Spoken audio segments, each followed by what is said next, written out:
بندے کی مثال ہے. کوئی بندہ ہے اپنی قوم سے محبت کرتا ہے, اللہ کے رسول اس کے بارے میں کیا کہتے ہیں؟ تو اللہ کے رسول نے فرمایا کسے کہہ رہا ہے؟ آپ فرمایا جس سے محبت ہے نا اسی کے ساتھ ہوگا. یعنی یہاں دنیا میں محبت رسول تمہیں جنت میں رفاقت رسول پر منتج کر دے گی. اللہ کے رسول کی جنت میں رفاقت و معیت نصیب ہو جائے گی. یہ محبت رسول اتباع کے رسول کے نصیب ہے. اور اس کی علامتیں جو قاضی ہے کہ اللہ سے محبت کی علامت کیا ہے؟ اللہ کے رسول سے محبت ہو. اللہ کے رسول سے محبت کی علامت کیا ہے؟ قرآن سے محبت ہو. اللہ کے رسول سے محبت اور قرآن سے محبت کی یادگار کیا ہے؟ اللہ کے رسول کی سنت سے محبت اور دین سے محبت ہو جو لے کر آئے, شریعت سے محبت ہو. اور اگر کسی آدمی کو دین سے محبت کی بات آئے گی تو نمازی سے محبت ہوگی نا, داڑھی شاعر دین سے محبت ہوگی. اور جو ان سے نہیں کر رہا تو اسی پتہ لگے کہ دین سے اس کا کوئی تعلق نہیں. کیسا تعلق ہو؟ تو محبت رسول, اتباع رسول تمہیں یہاں نہیں وہاں رفاقت رسول پھر جنت نصیب ہو جائے گی.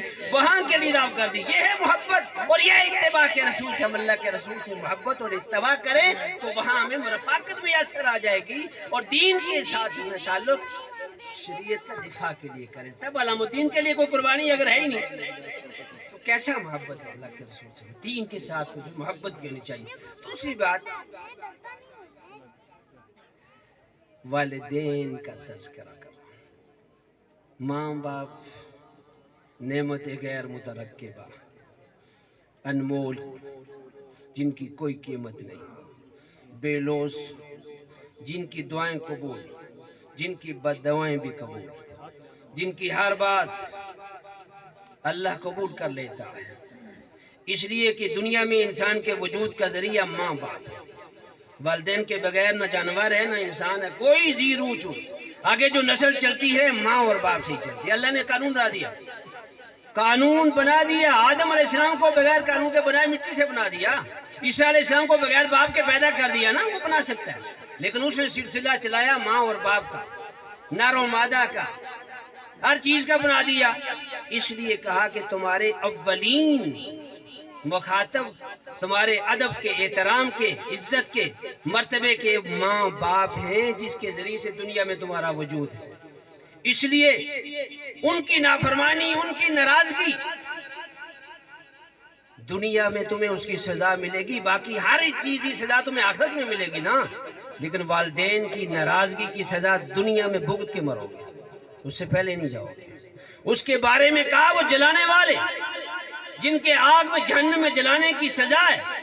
جو والدین کا دل جلاتے تھے یہ ان کی سزا ہے. اس رسول کو تمثیلی طور معراج کے موقع پر دکھا دیا گیا تھا. یہ وہ ہیں جو والدین کو تنگ کرنے والے, ناراض کرنے والے تھے. انہیں ناراض مت کیجئے, ان کے دعائیں لیجئے. قرآن نے کہا بڑھاپے میں خاص کر کی بات کر دی. اللہ نے قرآن فرمایا جب وہ بڑھاپے کو پہنچے تو اف تک بھی نہیں کہنا ہے انہیں. ناراضگی کا جملہ بھی زبان سے نکالنا نہیں ہے. کہیں ایسی بات سے نہ کہ نظریں جھکا کے بات کرو, آنکھیں میں آنکھیں ڈال کے نہیں.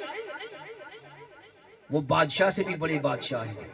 وہ بادشاہ گھر ہیں, اسی سے تو سب کو مرتبہ بنتے ہیں. بادشاہ تو انہی سے ماں کے پیٹ سے آیا ہوا ہے, باپ سے تو ہم سے آنے والا ہے. چاہے وہ بادشاہ ہو, پیغمبر بھی ماں اور باپ کی طرف آئے ہیں تو پیغمبروں نے آ کے بتا دیا کہ ماں و باپ سے بڑھ کر کوئی مرتبہ نہیں ہے.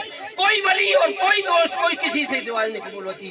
جائیں جس کے بعد بڑی ٹھوکریں کھاتے جائیں, اگر وہ گھر کا دودھکارا ہوا ہے, ماں باپ کا دودھکارا ہوا ہے, کسی درگاہ سے فیض نہیں پا سکتا, کسی ولی کے پاس سے اسے فیض نہیں آ سکتا. اس کے ولی ماں اور باپ ہیں اور ماں اور باپ کی دعائیں اس کے لیے ہیں. حضور نے فرمایا ہما جنتک و نارک, ماں اور باپ تیری جنت بھی ہیں تیری دوزخ بھی ہیں. ان کی اطاعت کرو گے تو جنت کا راستہ یہاں سے جاتا ہے, ان کی نافرمانی کرو گے دوزخ یہاں سے ہو جاتی ہے. جنت کے تالے بہت دنیا میں تمہاری جنتیں ہیں, ان کا احترام کرو, جنت کی فکر کرو, اپنی جنت کی. یہ دنیا کی جنت ہے. اور اگر تم دوزخ سے پناہ چاہتے ہو تو ان کی ناراضگی سے پناہ چاہتے ہو.